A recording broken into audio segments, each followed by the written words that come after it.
అందరికీ నమస్కారమండి. ఈరోజు ధనుసు రాశి వారి గురించి ఏ విధంగా ఉంటుంది? వారికి ఊహించని ప్రయాణాలు ఏ విధంగా ఉన్నాయి? అనే పూర్తి అంశాలపై గురించి కూడా మనం తెలుసుకుందాం. ధనుసు రాశి వారు వారికి ఊహించని వారి గురించి నిజాలు ఎలా ఉన్నాయంటే, వారు ఎప్పుడూ కూడా చాలా నిడారంభరంగా ఉంటారు. ఉన్న మాట మాట్లాడతారు. గొడవలు తెచ్చుకుంటారు. చేసే పని, చేయబోయే పనులు ఏదైనా కూడా రావాల్సింది రాకుండా, జరగాల్సింది జరగకుండా అన్నీ కూడా వ్యతిరేకాలు, ఇబ్బందులు జరుగుతూ ఉన్నాయి. అయితే ధనుసు రాశి వారికి వీరి యొక్క జీవితంలో ఎప్పుడూ కూడా ఒకటి కావాలనుకుంటే ఆ పని అయ్యేదాకా వీరికి అస్సలు మనసాగదు.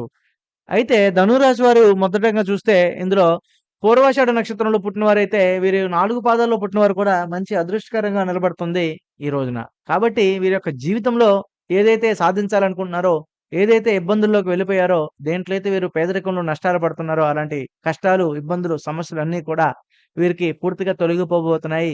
అలాగే ధనుసు రాశి వారికి ఈరోజు ఊహించని విధంగా ప్రయాణం ఏ విధంగా నడుస్తుంది? వారి యొక్క జీవితంలో ఊహించని విధంగా మార్పులు ఏ విధంగా ఉన్నాయని చూస్తే, అనుకోని విధంగా వీరికి ఒక విదేశీ ప్రయాణం లేదా ఊహించని విధంగా నష్టాలు, ఇబ్బందులు ఏదైతే ఉన్నాయో అవన్నీ కూడా తొలగిపోతున్నాయి. ఈ ప్రయాణంలో వీరికి కొత్త పరిచయాలు ఏర్పడబోతున్నాయి. ఈ ప్రయాణంలో వీరికి ఆకస్మిక ధనయోగాలు కూడా కలగబోతున్నాయి. అలాగే ఈ ప్రయాణంలో వీరు ఊహించిన విధంగా స్త్రీలు గాని, పురుషుల వల్ల గాని పరిచయాలు ఏర్పడబోతున్నాయి. అలాగే ఆర్థిక రంగాల్లో వీరు ఊహించిన విధంగా ఒక పై మెట్టుకి వెళ్ళబోతున్నారు. కాబట్టి ధనుసు రాశి వారు ఎప్పుడూ కూడా ఈ ప్రయాణం శుభకరంగా ఉండాలని మనస్ఫూర్తిగా కోరుకున్నాను. ఏదైనా జ్యోతిష